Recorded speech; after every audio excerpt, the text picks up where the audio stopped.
Here is everything you need to know about the arcade. First of all, the way you access the arcade is by a portal in the regular hub, and it's pretty much a whole other dimension in the Hive.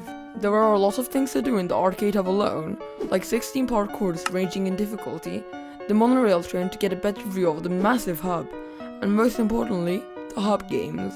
These hub games consist of Spleef, Nemo Slap, and Duels. Spleef and Nemo Slap are pretty self-explanatory, but Duels is where it gets interesting, as there are 3 different styles you can choose from. Basic PvP, where you just get a sword, Archer, where you just get a bow, and UHC, where you get an axe, blocks, and snowballs. There are also 100 mailbots scattered around the hub, and if you collect them all, you get a really cool costume. That's all for the hub, and now it's time for the actual games, starting with the bridge.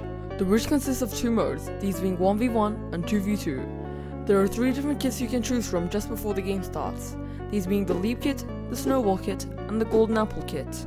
The items you have refill every time you die, except for the kits, which refill every time someone scores. The way to win bridge is pretty simple, you just have to score 3 times before your enemy does.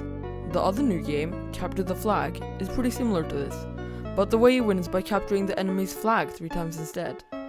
To capture the flag, you also need to have your own flag at your base, and this can sometimes be a bit awkward when both teams have each other's flags and are just camping at their own base. For every kill, flag capture, flag return, and each second you are alive, you get a certain amount of coins, and there are 2 things you can do with them.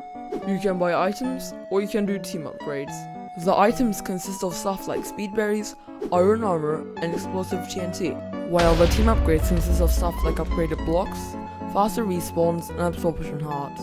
Speaking of Fortnite, the way to win block drop is to stay on the platforms longer than anyone else, just like TNT Run.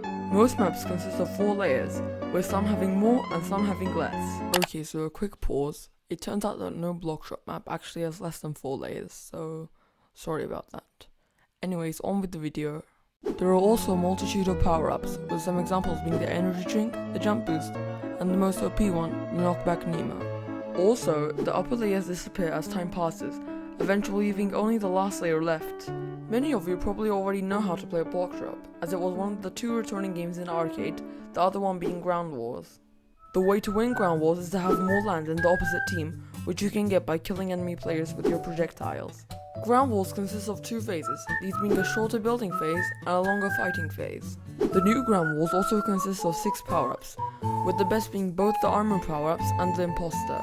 The armor power-ups let you survive a couple of hits, and the imposter allows you to go to the enemy's base, appearing as one of the enemy players, and kill them, until either they kill you, or your 30 seconds are up. As of right now, that's all for the arcade, and if you want more content like this, make sure to subscribe. Thank you for watching, and I'll see you next video.